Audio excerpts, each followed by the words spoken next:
July 25th, 1883. For Captain Ed Thomas, this was just a day like any other. Master of the Grace Dormer, he'd made this trip many times without issue, but on this particular day, things were not going to go so smoothly. Captain Thomas made the following statement to a reporter of the Port Huron Telegraph regarding the sinking of his boat.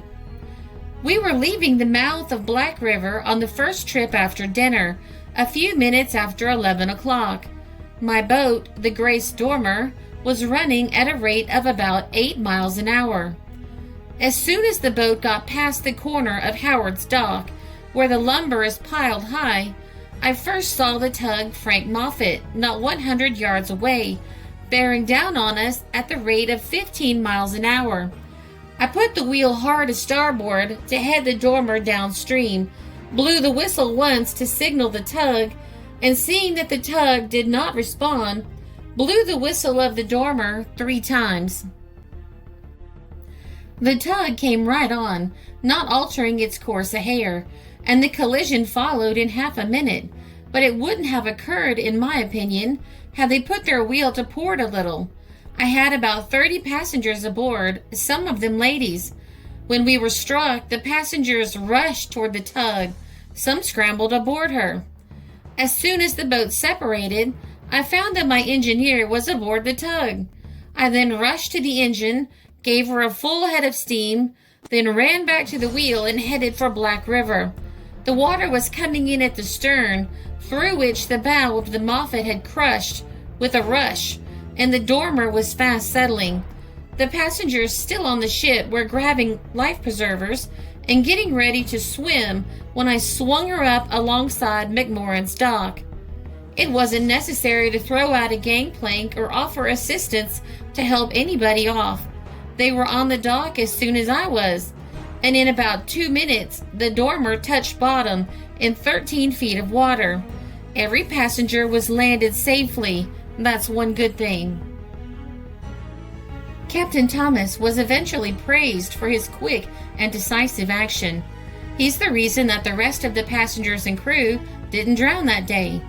The entire incident sounds like it came from an action movie, actually.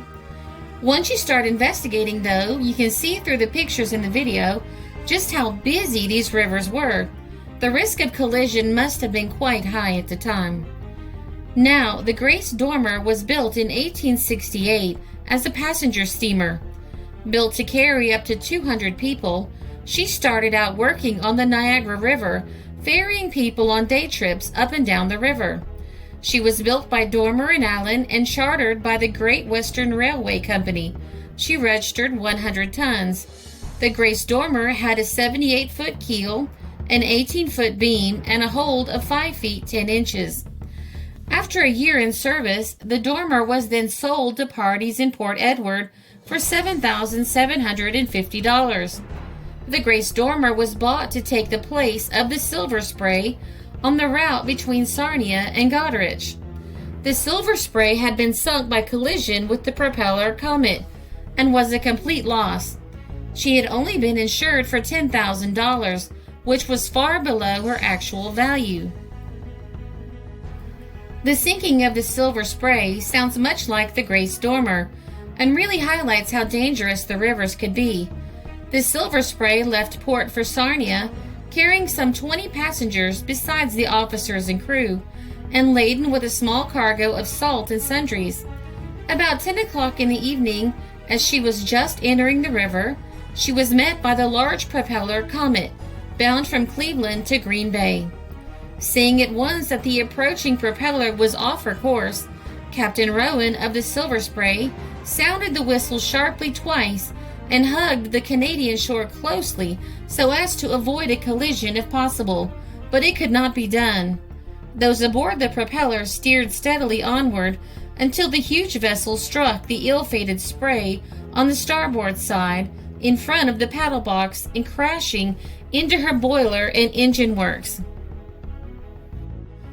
The practiced eye of Captain Rowan told him that all was over, and he at once lowered his boats. One of them with some difficulty. The ladies were hurried into the lifeboat, and a number of others leaped into the yawl. In a minute or two, the propeller had backed up, enabling others to leap aboard her. Thus, every life was saved, although several lost their trunks and other belongings. The noble conduct of Captain Rowan, his mate, and Mr. S. H. Detler was described as beyond all praise. They worked hard, did the right thing at the right moment, and accomplished the notable feat of saving some 40 lives in about 8 minutes. They were the last to leave, and indeed, Mr. Detler was only grasped by the hand and dragged out of the vortex just as the spray sank beneath the waves. The whole party were taken aboard the Comet, which put back to Port Huron, where the wrecked were most hospitably entertained by the gentlemanly proprietor of the Larned House. Now to the history of the Dormer.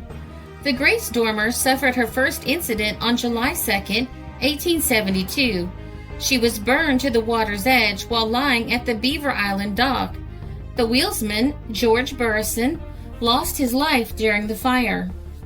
The steamer was completely rebuilt and was back in service a year later.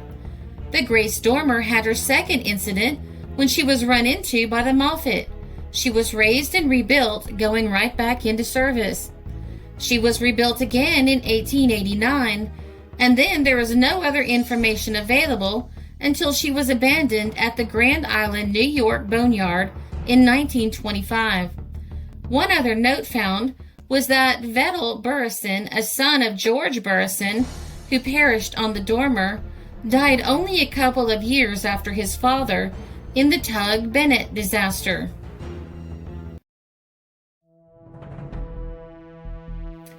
The sources for this story are the Great Lakes Marine Scrapbook, July 1883, the Alpena Weekly Argus, May 7, 1872, the Northern Tribune, July 28, 1883, and the Buffalo Commercial Advertiser, many dates.